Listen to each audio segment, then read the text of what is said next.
armed grenadiers more than 100 meters away had been killed with a single shot in the head. Ray insisted on burying the bodies. He said he had killed them, and they deserved a decent burial, and it was his responsibility. Later that day, Sergeant Rabbig commented to Vandervoort, "Colonel, aren't you glad Waverley's on our side?" The next day, Rabbig wasn't so sure. He and Ray were crouched behind a hedgerow. American artillery was falling into the next field. I could hear these Germans screaming as they were getting hit. Lieutenant Ray said, "John, I wish that artillery would stop so we can go in after them." "Jesus, I thought the artillery is doing good enough." Before the battle was joined, Hitler had been sure his young men would outfight the young Americans. He was certain that the spoiled sons of democracy couldn't stand up to the solid sons of dictatorship. If he had seen Lieutenant Ray in action in the early morning of D-Day +1, he might have had some doubts. Of course, Ray was special. You don't get more than one Ray to a division, or even to an army. Vandervoort compared Ray to a sergeant in the 82nd Division in World War I, also a Southern boy named Alvin York. Yet if the qualities Ray possessed were unique, others could aspire to them without hoping or expecting to match his spectacular performance.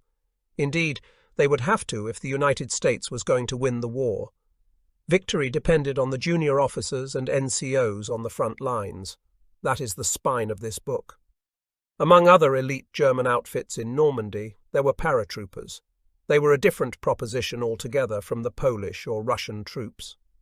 The 3rd Fallschirmjäger Division came into battle in Normandy on June 10th, arriving by truck after night drives from Brittany.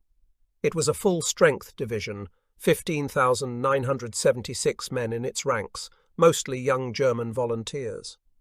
It was new to combat, but it had been organized and trained by a veteran paratroop battalion from the Italian campaign. Training had been rigorous and emphasized initiative and improvisation. The equipment was outstanding. Indeed, the Fallschirmjäger were perhaps the best-armed infantrymen in the world in 1944. The 3rd FJ had 930 light machine guns, 11 times as many as its chief opponent, the US 29th Division. Rifle companies in the FJ had 20 MG-42s and 43 submachine guns. Rifle companies in the 29th had 2 machine guns and 9 BARs. At the squad level, the GIs had a single BAR. The German parachute squad had 2 MG-42s and 3 submachine guns. The Germans had 3 times as many mortars as the Americans, and heavier ones. So in any encounter between equal numbers of Americans and Fallschirmjäger, the Germans had from 6 to 20 times as much firepower, and these German soldiers were ready to fight. A battalion commander in the 29th remarked to an unbelieving counterpart from another regiment, "Those Germans are the best soldiers I ever saw. They're smart, and they don't know what the word fear means. They come in, and they keep coming until they get their job done, or you kill 'em." These were the men who had to be rooted out of the hedgerows, one by one. There were, on average, 14 hedgerows to the kilometre in Normandy. The enervating, costly process of gearing up for an attack, making the attack, carrying the attack home, mopping up after the attack, took half a day or more. And at the end of the action there was the next hedgerow, 50 to 100 metres or so away. All through the Cotentin Peninsula, from June 7th on, GIs laboured at the task. They heaved and pushed and punched and died doing it for 2 hedgerows a day. No terrain in the world was better suited for defensive action with the weapons of the 4th decade of the 20th century than the Norman hedgerows, and only the lava and coral caves and tunnels of Iwo Jima and Okinawa were as favourable. The Norman hedgerows dated back to Roman times. They were mounds of earth to keep cattle in and to mark boundaries. Typically, there was only one entry into the small field enclosed by the hedgerows, which were irregular in length as well as height and set at odd angles.